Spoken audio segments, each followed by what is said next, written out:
Out of the blue, this is DJI's cheapest smart video drone you can buy right now. And while the price is modest, the features are absolutely not. So the real question is simple: is this actually the right drone for you? Let's inspect.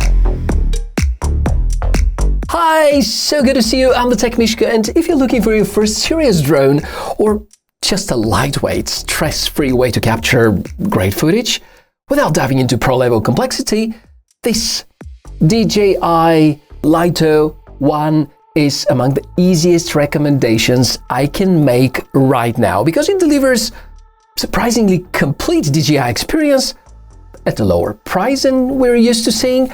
But if you care about advanced color grading, about true vertical shooting or maximum battery life, this is where compromises start to show. It's not a Mini Pro or similar replacement, it's something else, and that's the whole point.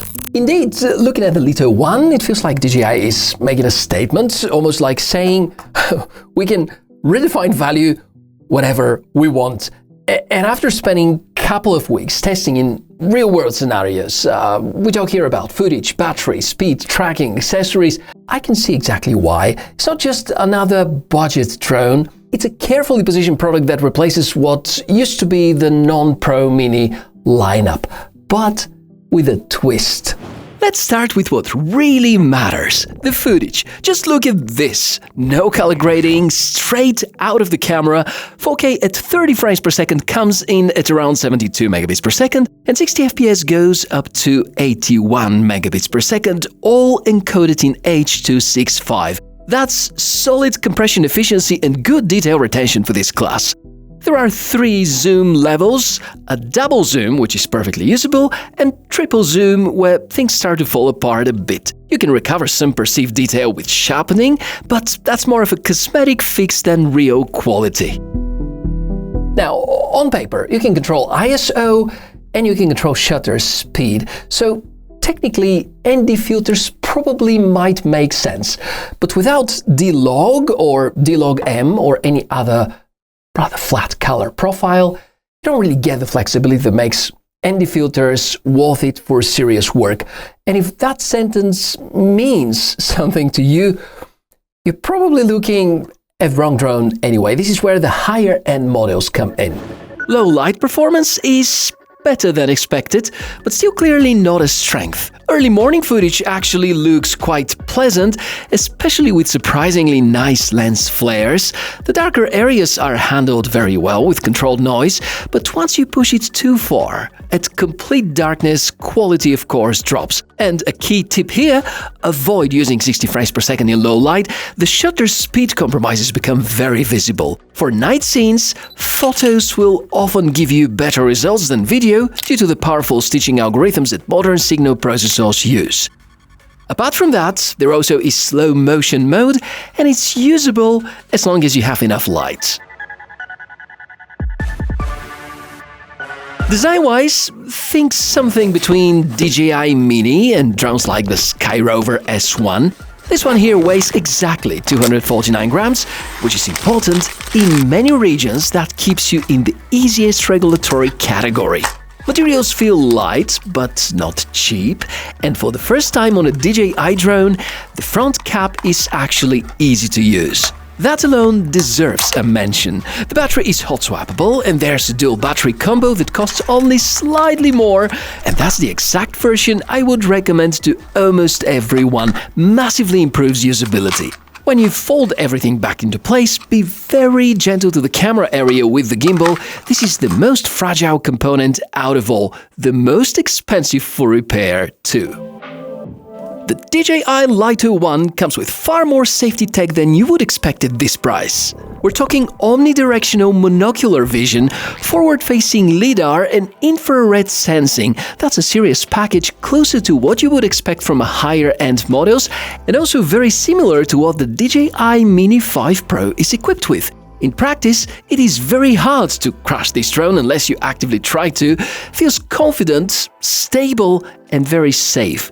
Compared to the Pro line, handling is slightly more nervous out of the box, but you can fine-tune that through the app. Once adjusted, it becomes a very predictable flyer. The speed is impressive, up to 18 meters per second, which is fast in this category and clearly ahead of the competition, such as models like the Skyrover S1.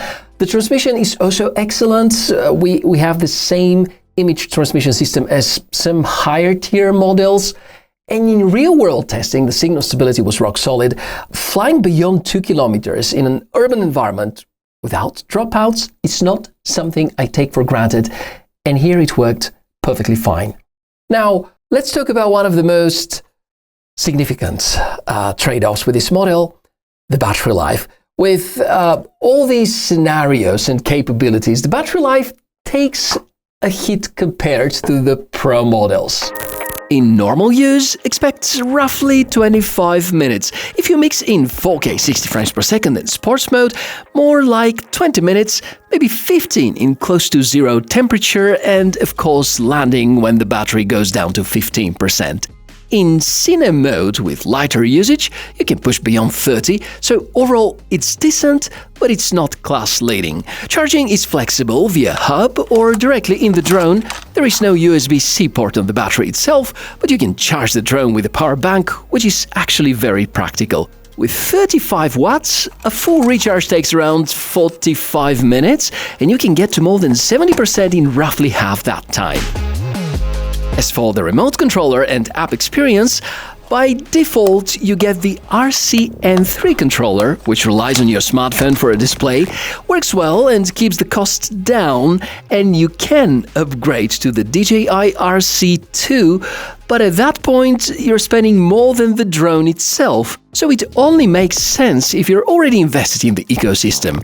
The DJI Fly app is exactly what you would expect: polished, stable and beginner-friendly, but with enough depth for advanced users. Everything is clearly laid out and you can tweak it a lot if you want to.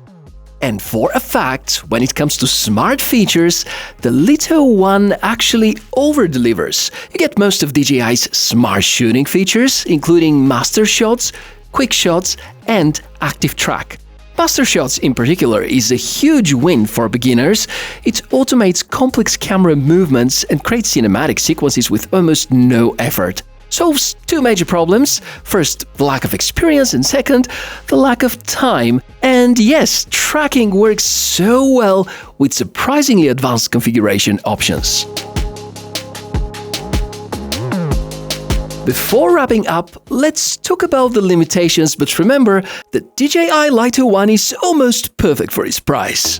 So there is no true vertical shooting, it is just a sensor crop, not a physical rotation. Works, but it's not ideal for serious social media workflows. The battery life, as mentioned, is good, not great, however, and the lack of D-Log or any advanced color profiles, which means this is not a drone for heavy post-production work. At the end of the day, the DJI Lito One is incredibly easy to recommend as long as you understand what it is. It's not a budget compromise, it is a deliberate product designed for beginners and casual creators who want great results without complexity. You're getting all the needed advanced safety features, strong transmission, smart shooting modes and very solid video quality at a price that undercuts older models such as the original DJI Mini 3. So if you've been asking yourself, what drone should I buy as a beginner? DJI has basically answered that question to you. That's the right choice, in my opinion. And honestly, if this reaches the US market at the same price, it's going to become a bestseller. Thank you very much for watching, and as always, don't buy tech you don't actually need. For any questions, comments, sharing from your own experience and checking what the community has to say, please go to the comments below. Fly responsibly, and I'll see you soon. Bye.